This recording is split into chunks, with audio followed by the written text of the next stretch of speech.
Hello. Thank you so much for being on my channel. Thank you so much for watching this video. It really means a lot. So obviously, I'm sure you clicked on this video because of the title of the video, and I still really appreciate that. And I am going to talk about what I created this video to talk about. But I just thought to get this out of the way first. So for those who've been on this channel, for some time, because if you were, if you subscribed on this channel before I posted this video, I'm sure you thought this channel is all about interviewing people, and that's one aspect I'd like to change about this channel.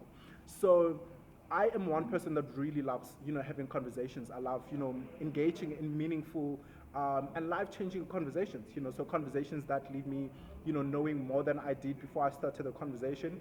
So that's something I would do every single day of my life and not get tired. That's something I am most passionate about. The one big passion that I have is speaking and talking and just engaging in conversations. So I thought, I always have conversations with people, and that's also my way of connecting with people. So every time I talk to people, they tell me, or one thing that always happens with a friend of mine, or most of my friends actually, because that's how I make friends, is we would be so deep in the conversation, and then they'd be like, oh shucks, we should have, found a way to get a recording device or to put a camera somewhere, just record this conversation because it was so powerful. And that, has just always been a thought at the back of my mind. And I was like, one day I'm going to, just have a podcast, or I'm going to just have a platform where I have conversations. And that's what I want to use this platform for. I do have stories that I can share, and stories that can, where a lot of people can learn, where, people can take something from, like, the lessons from my life stories that a lot of people can benefit from. And I'm hoping to use this channel to, share those lessons. And I love spirituality. Spirituality is like the center, the backbone of my life. So if you want to understand who I am, spirituality is all that I am. So spirituality is what makes my life, and not just my life, but life, as a whole makes sense. My existence here as a human makes sense. So, and that's also in line with what I am going to talk about in this video. So I thought, let me just, announce that I'm going to do more of these videos where I just talk, you know. If I get lucky and get someone, I can sit down and have some of these conversations with, I'm definitely going to bring that person on board. Um, yeah, so some of the conversations I'll be, talking about, you'll just see from the titles, but it's mostly, topics linked to spirituality, because that's what my life revolves around, so, and that's what brings meaning, the most meaning to my life, so I just want to, that's one, subject I'm super passionate about. And that's what I'll be talking, about mostly on this channel. And also, I'm currently, I just finished writing something, and it's a very short book that I've written. So it's a book that I wrote for myself, and I read that like every day, and there's just so much wisdom that I get from, just reading that. There's so many, useful reminders that I get from reading that thing that I wrote, and I wrote it in a very um, deep state of presence, so there was so much wisdom that was coming forth, and it's stuff that when I read them, they have this huge impact on my well-being, or on my state of awareness in that moment, so I thought, let me use the platform that I have to also speak about that and to share some of the lessons that are in the material that I have written. So, but anyway, I'm here to talk about my journey in religion. So for those that do not know me, I am in South Africa, and I live in Pretoria in a township called Atteridgeville. But I'm originally from Limpopo, so it's a neighboring province. So it's just right next to the province I'm currently in. So I was born and raised in Guyana, so in a rural environment.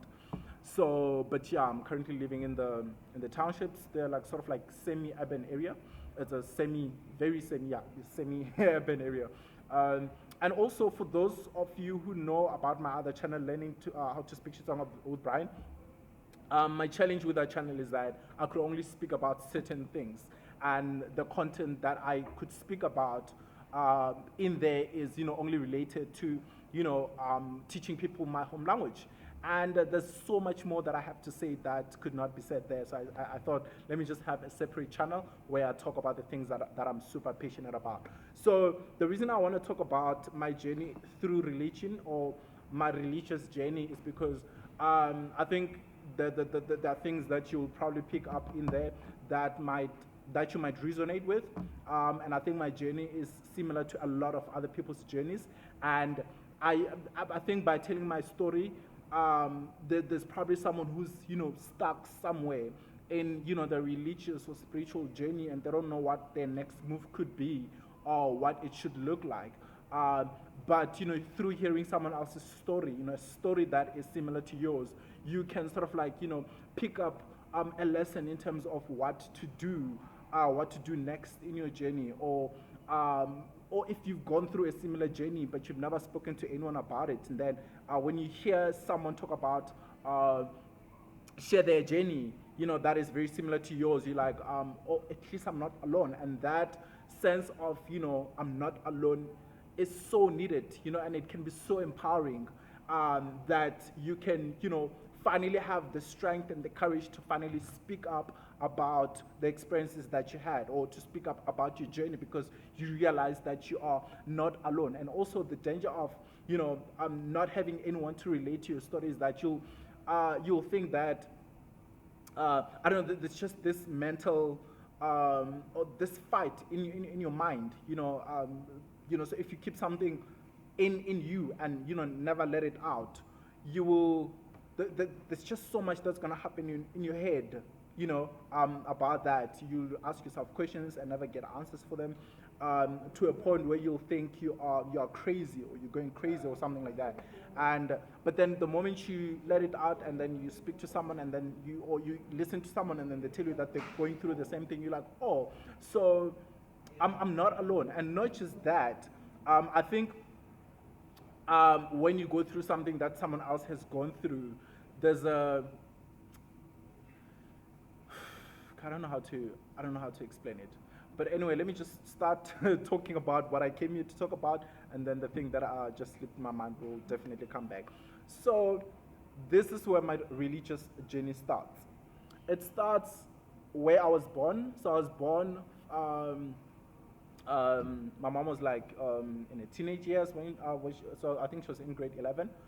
So, and my dad was also like around the same grade. So they were about to finish, with high school and stuff, but they were very young. So they obviously couldn't, take care of me. So I was raised by my grandparents. My maternal grandparents, so I've stayed with my paternal and also my maternal grandparents. So, but I was only raised by my maternal grandparents. So who were leaders in an apostolic church. So I was raised in apostolic church in the villages of Giani, Kandengeza, specifically Kapikela. That's the village I was born in, or raised in. So, and obviously, growing up as a child, you don't really understand the concept of church. You don't really understand why you have to go to church, something that you're forced to do. So with my parents being religious leaders, they were expected to bring their children up in the same faith that they are that they are practicing or that they are in. So so yeah, throughout my the time I was staying with them, I was forced to go to church.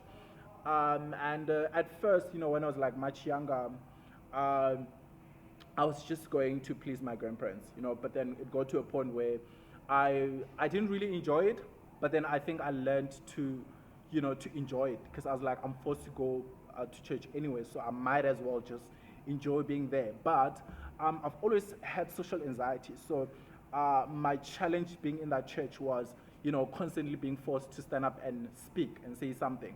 So there are two times when someone's expected to say something. The first time is giving your testimony, so talking about just basically talking about what God has done in your life in that week or something like that. Or any problems that you're experiencing. Usually people would use that platform to talk about their problems, what challenges they've been having and things like that with their faith, their lives, their children. There were a lot of old people in the church. I was literally at some point, I mean, when I was much younger, there were people my age in the church, but then as the years progressed, I was the only child left in that church. This was in my high school years, so I was the only child or the only teenager who was in that church. So everyone else was like probably in their late 30s, and like people who had like children and grandchildren and really really old people. So and then the second platform to speak, the second time you expected to say something was after the Bible was read. So someone would read the Bible, and then everyone else would have to give their understanding of that. And then the last person to speak would be the bishop, which was my grandfather. So it would go in a line. So it would start with the youngest one from the women's side, and then it would be the youngest woman until the oldest woman, and then it would come to us, the boys, and then it would start from the youngest boy. Or it would also go in terms of your position in the church. So it would go from the lowest position or the youngest age until the bishop. So how it's gonna come. It goes in a line. So I remember usually when it was about my turn to speak, when it was about to be my turn to speak, I would either distract myself on my phone. I remember this other time. This memory is like very, it's one memory I really regret, and every time I think about it, I'm like, that was bad. I remember I was very anxious. My whole body was shaking. I knew if I stood up and spoke, I couldn't. I was just gonna freeze or something because my whole body was reacting to that. Just the thought of I'm thinking that I'm about to speak. So the line was coming, and then when the person before me was speaking, I was on my phone. My grandmother came and just snatched the phone from me, and then everyone was looking at me, and that moment has always been, I've never forgotten that, that image has never escaped my mind. So, and it's something that sort of like, that moment was like horrible. Just the emotions associated with that moment are what have stayed with me until this day. So, and then other times, like when it was about to be my turn to speak, I would just step outside the building just so that I didn't speak. But then as the years went by, I realized that this is something I actually really enjoyed to do. I enjoyed standing up and speaking. I enjoyed giving my opinion. I enjoyed talking about, just sharing the lessons that I'm learning in life. And I was in high school at this time. And I think one other thing that I really enjoyed was the reception that I got every time I spoke. So the people would be so attentive. I was a young person, and I wasn't like the most enthusiastic person or the most energetic speaker, but, I would speak with my hands shaking and, with all the nerves involved, but the people would still be so, glued to what I'm saying. And I thought that was like really interesting. So for me, that was always the motivation, or my motivation to, speak, so I would look forward to that, but at the same time I would be anxious and I couldn't control that. It's just something that came naturally. So, but then like as time progressed, I realized that I'm really into this. Like, as I was reading, the only time I didn't understand the Bible. I only read it when we were on church, like on Sunday. So those are the only times I would read the Bible. So I didn't understand a lot of things. I would just, on Sunday, open any random place, read what's there, and usually I would get something that spoke to me in that moment. So that was me and church and religion and God, and my understanding of God, Jesus, the Bible, and life, and and connection, spirituality, religion, life connected together did not make much sense to me. So one thing though that I must say is there were people younger than me who were getting baptized, and being baptized at that time meant that you are committing to living a righteous life. So this is where you be like, I will stop sinning, and I'm finally going to live a righteous life, so a life that I know God expects me to live, or a religious life basically. So basically, I'm going to live by God's rules. And so for me in high school, I always knew, because there were people from other churches at that time who were making that decision. People were getting baptized in high school, and I was all happy, and I was celebrating with them. But I knew it was not my thing. I was not ready to commit to that, because I knew that I just wasn't ready. I knew I wasn't ready to start living by, a certain, like a set of rules. I mean, I was already living by a set of rules because I grew up in a religious society, or in a religious community. But I wasn't ready to live like the strictest Christian life. So, so yeah, that was me until I finished high school, and then when I finished high school, I came to this province where I'm currently living, and I came to stay with my mom and my younger brother. So when I came here, I got a chance to go to varsity, a really really good varsity. Got to go to the University of Pretoria, and so I remember I was there for like 6 months, in my first year, and then I think on my 7th year, that's when I had this friend, and then this other time he invited me to something called a cell group. So I went there. He was my friend. So I trusted him. So he told me that there are some people who are coming to motivate us, and then all of that. I was like, oh, okay, interesting. I'd love to check that out. I mean, he was my friend, so I trusted whatever he said. So we went to this lecture hall, and these people came. We sat down, and they started with prayer, and then this particular guy just stood in front, so well spoken. His English was so amazing. It was so good. Um, so yeah, he started speaking, about Christianity, about life, about God, and in that moment, something just touched me. Something, whew, when something communicates that this is something you need to do. I had this knowing in my heart that this is whatever. It's like I'm being called in that moment. Something's calling me, and I have to respond. And so basically, in that moment, he was, doing something they called an altar call. So basically, this is where you invite people to accept Jesus Christ as their Lord and Savior. So for me, in that moment, it felt like um, this is something I need to do. I think I'm ready to make this decision. The question I was asking in that moment is, what do I need to do to accept this Jesus into my life? Because they sold this guy to me, and I was like, I'm ready to buy into this. Because it feels like this Jesus guy is someone I really need in my life right now. I mean, I wouldn't say my life was going bad or anything like that. I think I was the freest in my life at that moment because I wasn't under any parent supervision. I was living at rest, so I had the most freedom. I was doing as I pleased. So when this came, it found me at a, time where my life was very neutral, if I could say. So, so yeah, that was that. I became Christian, and I joined. So later, like in the weeks, they invited. So after that first cell group, they invited me to the church service, which I went to, and I found it very interesting. The vibe, the energy there was very youthful. There were disco lights. There were only young people. It was, on a varsity campus, and yeah, it was only young people. It was multiracial. Very diverse. So being there, it just felt so good. And that's a place or an environment I wanted to stay in. So I was like, I'm going to stay in this place. Plus I was with my friend, and then he introduced me to like more people, and it was just great.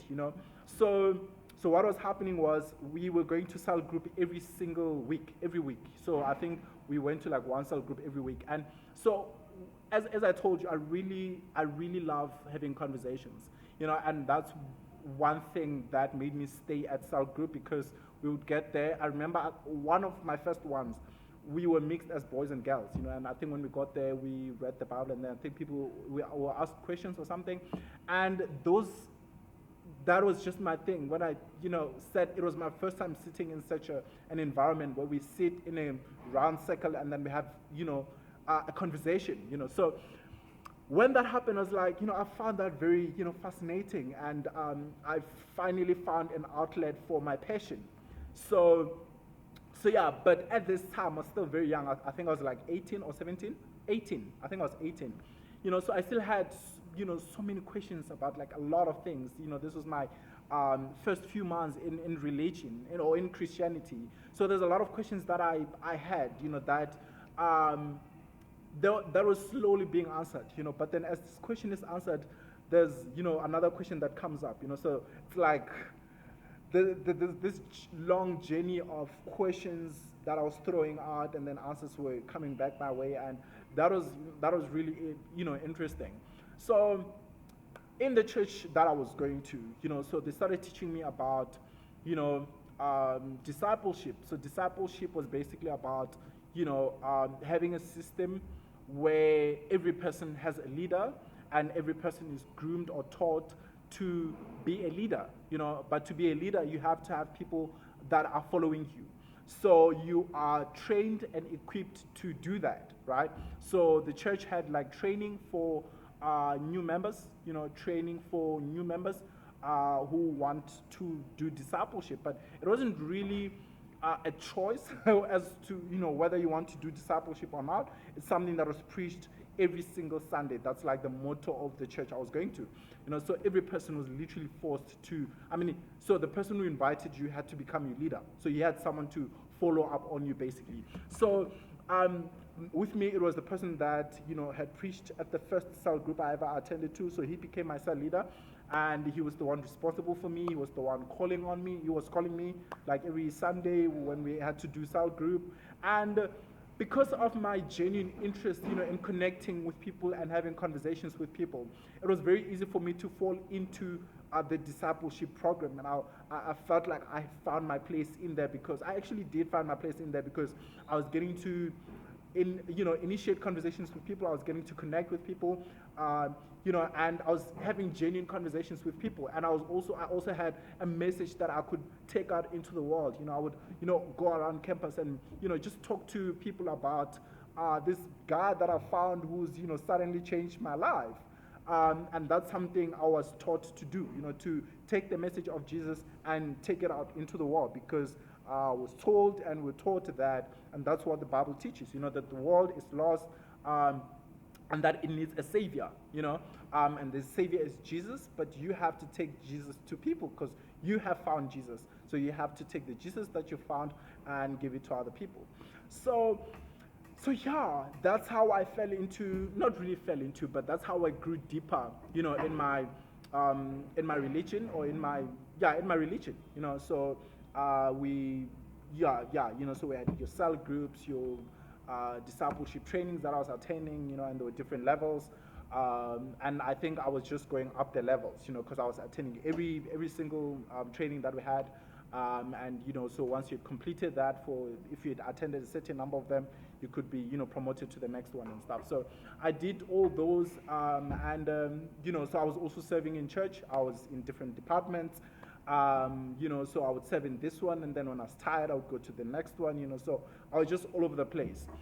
So and this obviously happened in a period of a few years, but I must say my religious journey,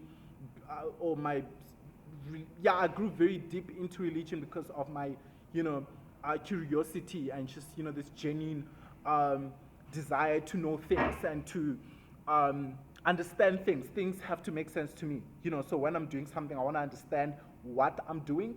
I want to fully understand what I'm doing, so when I tell the next person about it, it's coming from a personal conviction. I have a personal conviction about it. I have a personal understanding of what I'm telling the next person.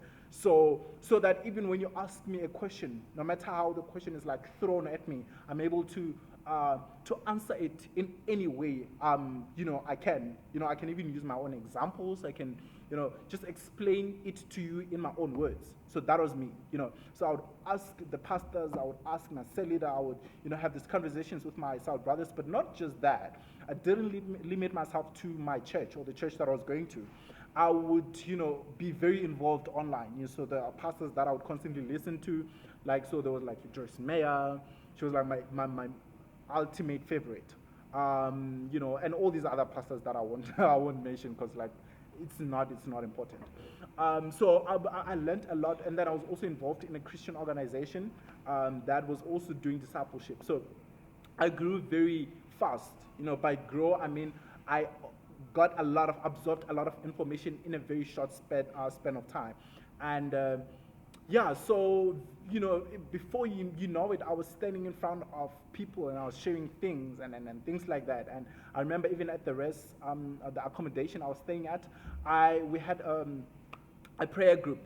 So we started a prayer group, at 12 midnight, and then we gathered a few friends and we go there every day at 12 a.m. And we just pray, and then got to a point, where like different people would be assigned to share the word every night, So I would really, really, really enjoy that. I would take my time to prepare, and I would really just enjoy standing in front of people and sharing the information that I had, But one thing I loved about that was that it was always from a personal conviction. It's something that I would have lived first, and then I would come tell you about it, So yeah, that was that. And yeah, so now to bring in another aspect, I am a gay man, right? And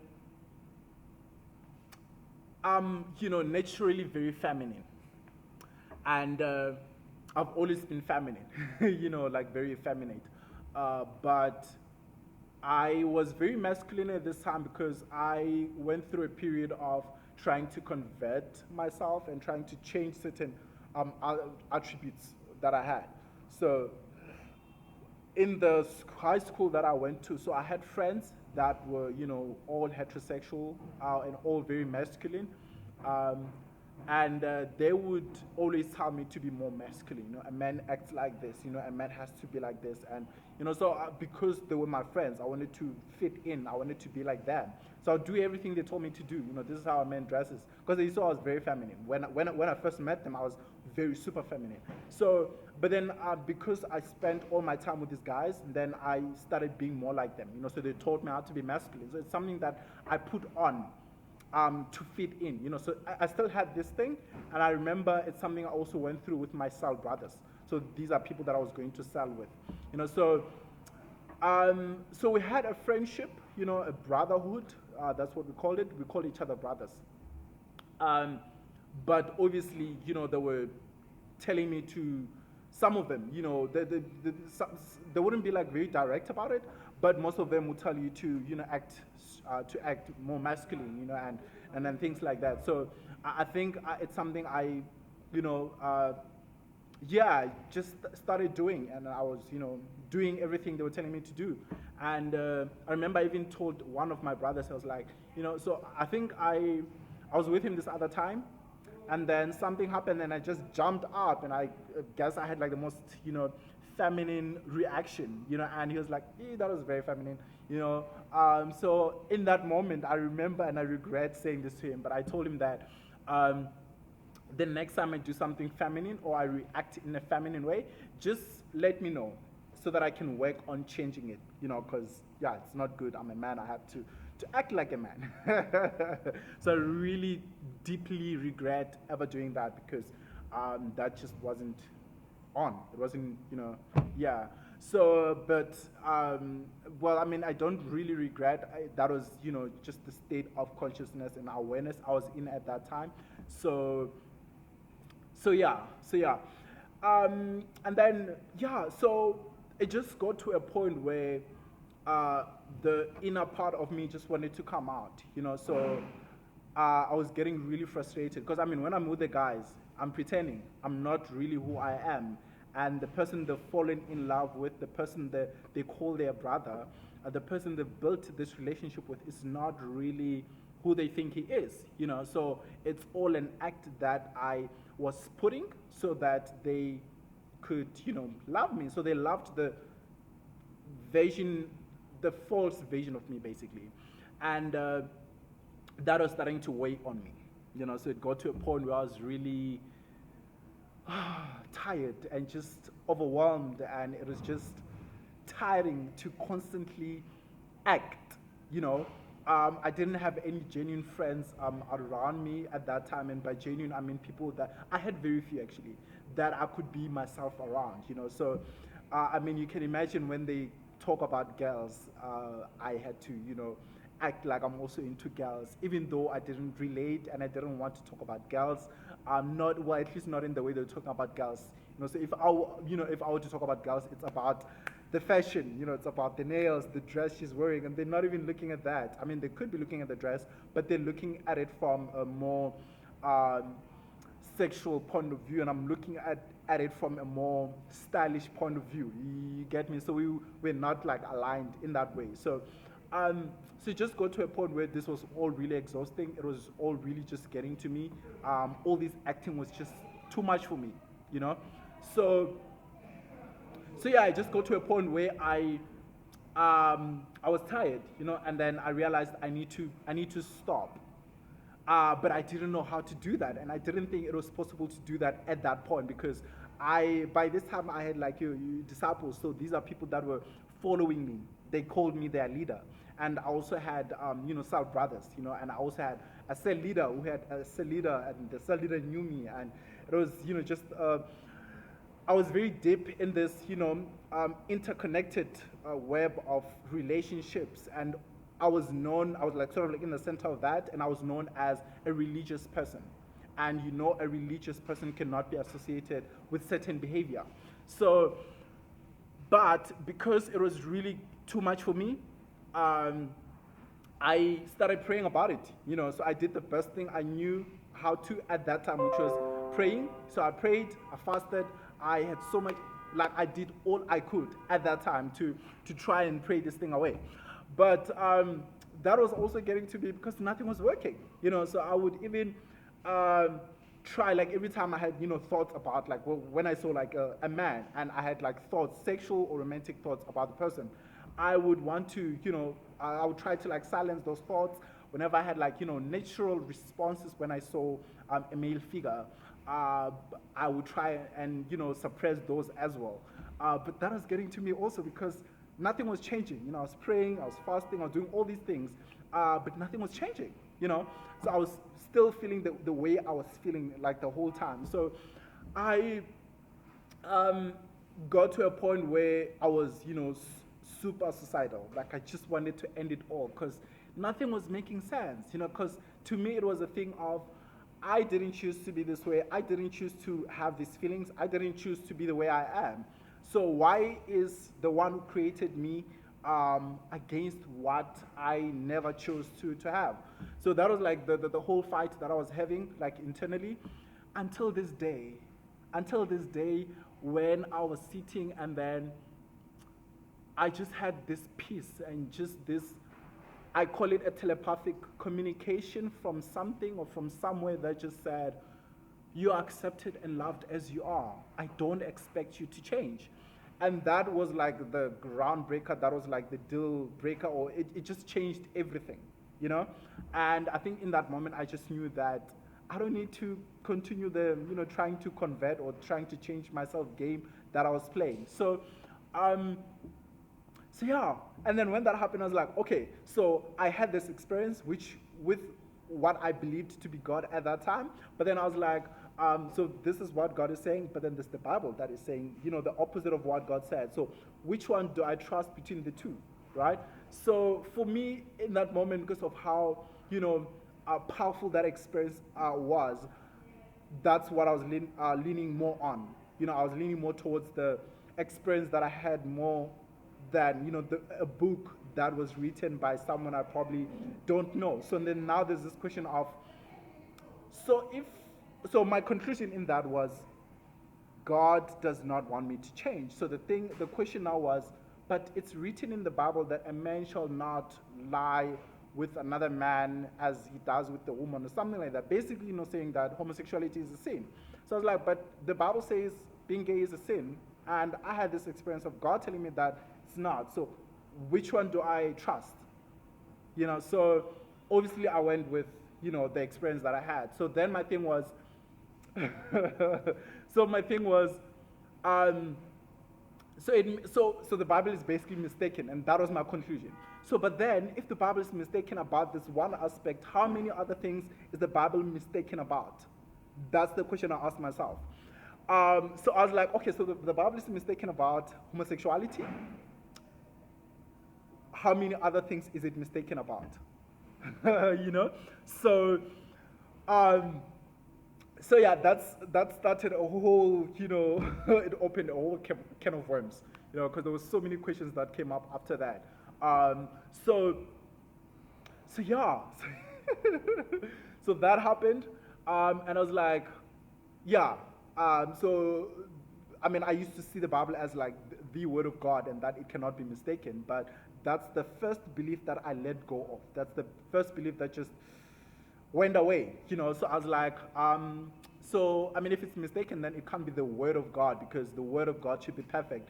and it should contain only truth, nothing but the truth. But from my experience, from my personal experience, I was like, it obviously doesn't have like the full truth.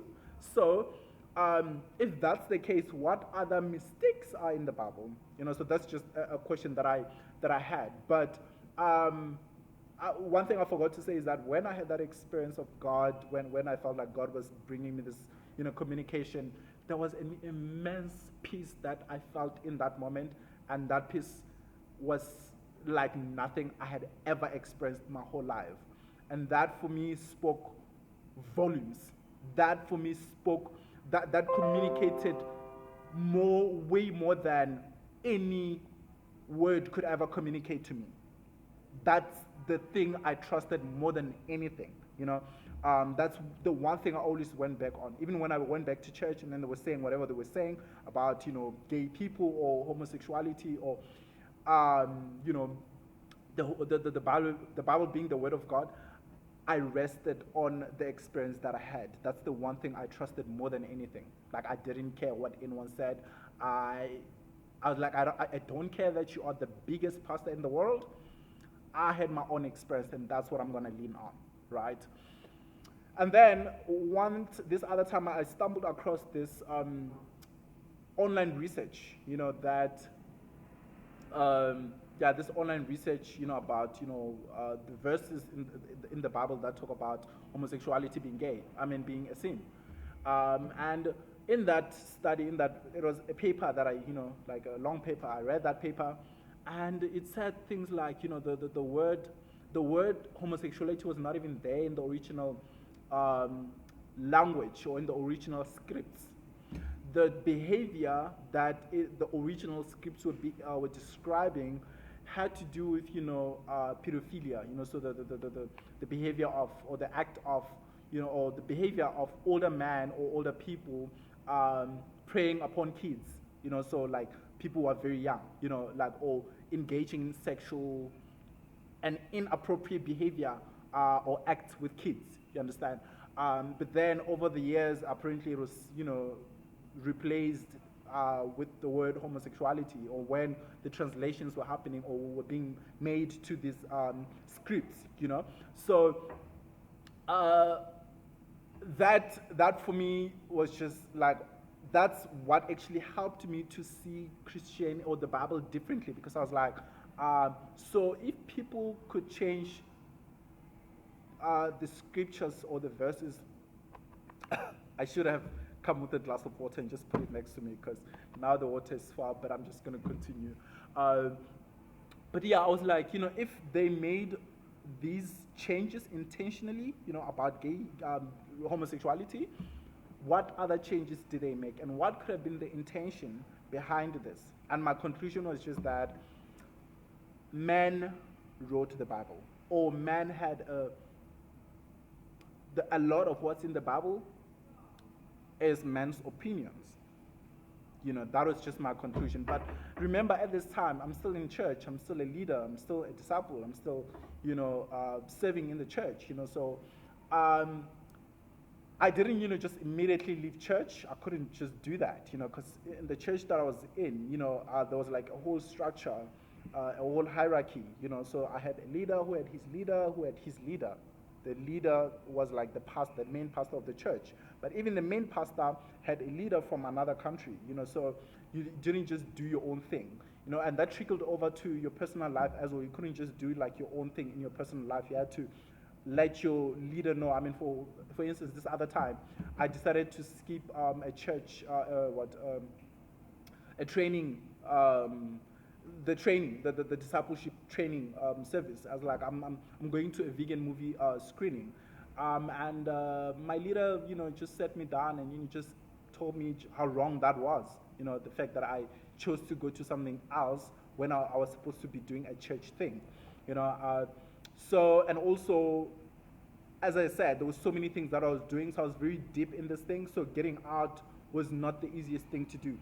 So, but I was still believing in Jesus, so I still believed, identified as a Christian, and still, believed in Jesus Christ. So I couldn't just leave, because leaving for me would have meant I don't know. But I just couldn't leave, so I continued staying, but over time, there were just things that were not making sense, and then beliefs that I was letting go one by one, one by one. I mean, the first one was seeing the Bible as the Word of God, and that led to other things such as God is not a man. I don't see or understand God as a man or as a person. I don't see God as some being, some male figure who's sitting in heaven, and he's sitting watching over humanity and, just waiting, just watching over us, and just watching those who are, sinning. And so the concept of sin also didn't make sense to me at that time, and I had to let go of that. I had to get my own understanding of that. I had to let go of the idea of hell. It didn't make sense to me. I had to eventually let go of the idea of Satan's existence. I was like, that makes no sense too, you know. So, but there were just so many other beliefs that I had to let go of, over time, and yeah, that was like really, really. It was a long journey, and yeah, yeah. But what I must say is that it was all led, So I was led in all that I was doing, So there was something in me, something that was just, the questions that I would have, would just lead me to like one thing after another, But then in the fourth year of being in this church, I was tired. But oh no, no, no, I missed the part of how I came out to my leader and how I just came out to the world, So because I mean it was getting really exhausting, so I just go to a point where I was like, I'm tired. So I would start painting my nails. I would start expressing myself online, and I would just I came out to the world slowly, very slowly. I would just tell them stories here and there, and to a point where I could, finally say I am a gay man, and I am attracted to men, and I was starting to be very comfortable with that, and I stopped caring about church and then all of that, but got to a point where, so there was a couple at that time, a very famous gay couple that had just gotten married in 2019, and so I took one of their wedding pictures. I posted it on my personal Instagram account. And then this was a day after my cell leader's birthday party, surprise birthday party. So the previous night we were celebrating his birthday party. We were all happy for him. The following day he calls me and is like shouting, like, dude, do you realize what that represents? Whatnot, posting a picture of two men, on the wedding day. Do you know what that represents and all of that?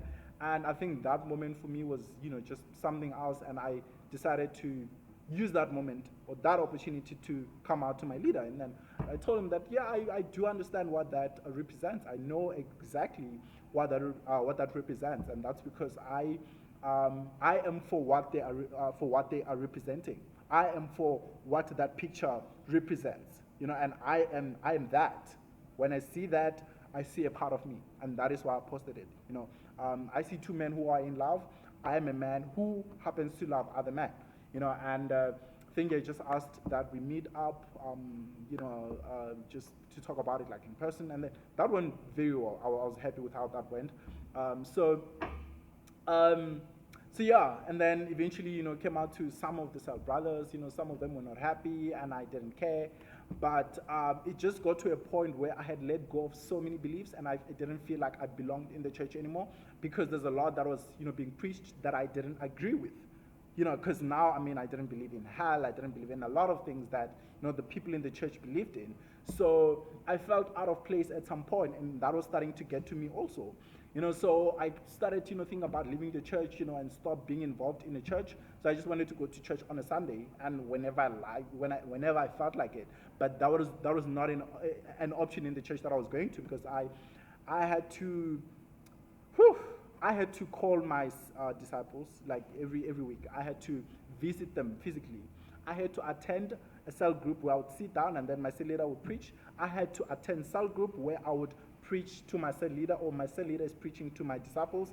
I would need to attend training for at least like 2 hours, and then I would need to attend the church service.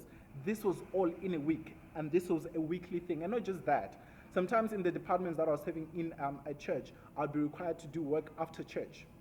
So, and bear in mind that I was a student at this time, so you can just imagine how much of my time at that time, or at that time was going to church. So I wanted to so badly leave, because a lot was not making sense for me at that time, and there was just so much happening. And the only thing I wanted to do was to leave. I tried doing that, but it just wasn't the easiest thing to do, because you are like so deep, remember? And you're trying to come out, but there's just so much to come through or to go through. There's so much that you have to go through before you eventually come out. Because that would mean that was my world. Christianity was my world. The church people were my world. These were my friends. These were people I called my brothers. These are the people they made up my circle of friends, or my circle of people that I knew. So I didn't know that many people. So you can imagine, like, when I come out of this, where am I going to? Because this is the only thing I've known ever since I got to varsity. So leaving that environment was so hard,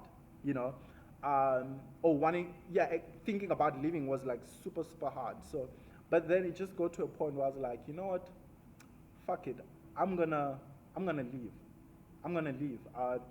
So there was this time, it was recess, school holidays, and then I went home, and I was like, I know my cell leader is gonna call me, but I'm not gonna pick up his calls. And I ignored him for like a whole month, and I don't know, he called like so many times.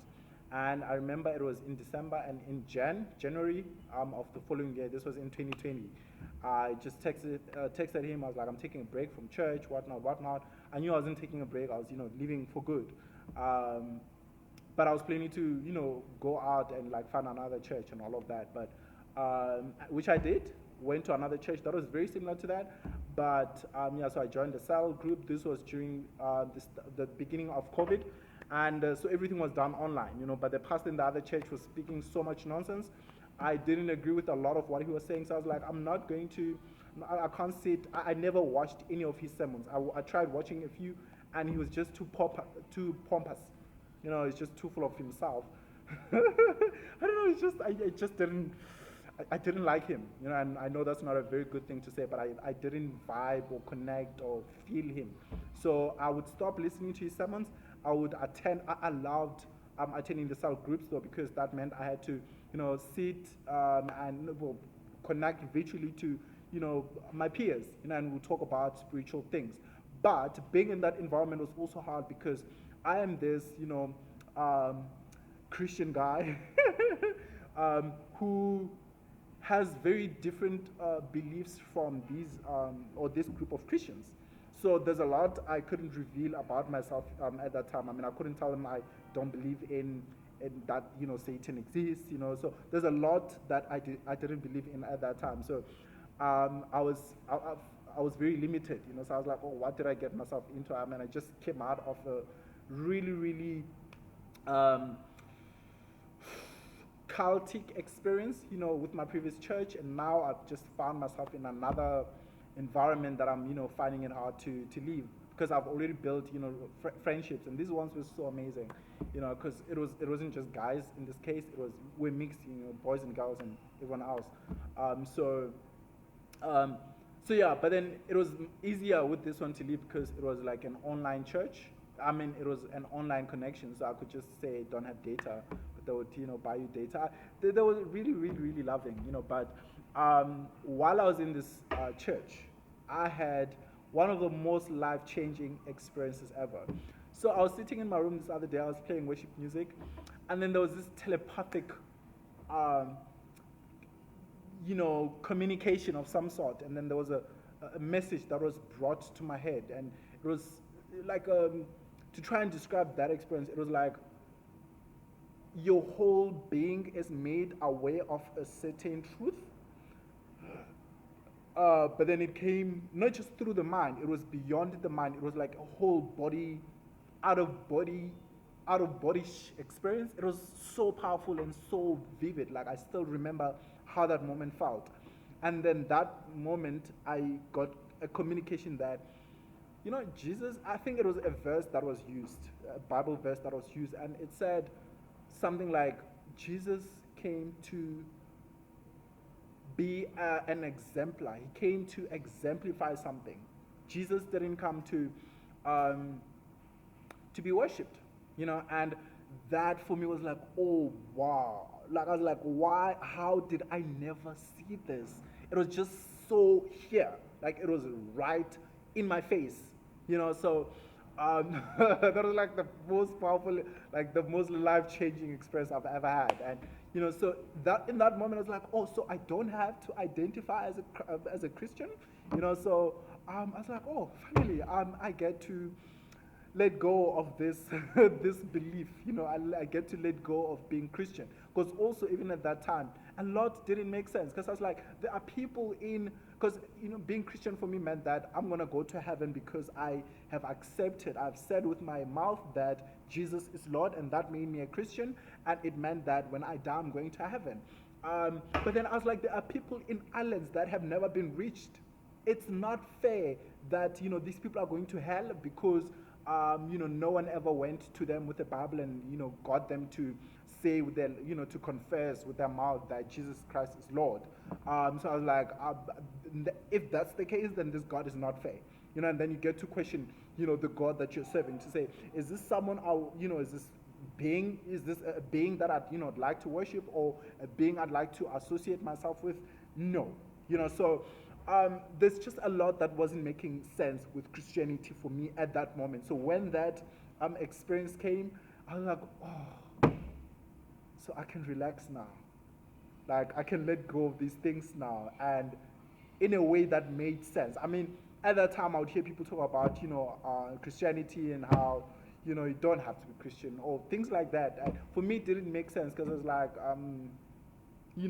So, but the fact that I came to this conclusion by myself was the most powerful thing ever, and I was really really happy when that happened. So yeah, that is the end. That was the end of my Christian journey.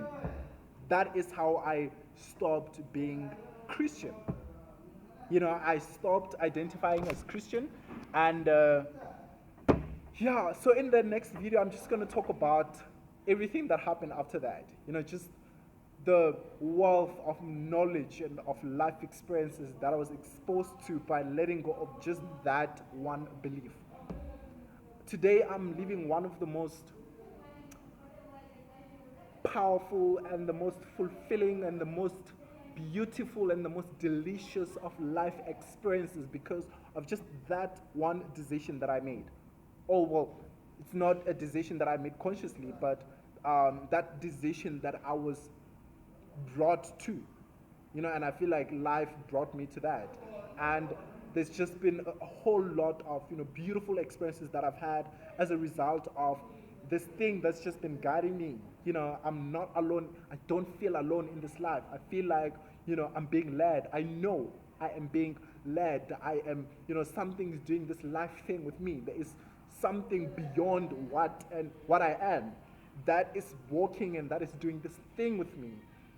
All the things that happen in my life are not just coincidences.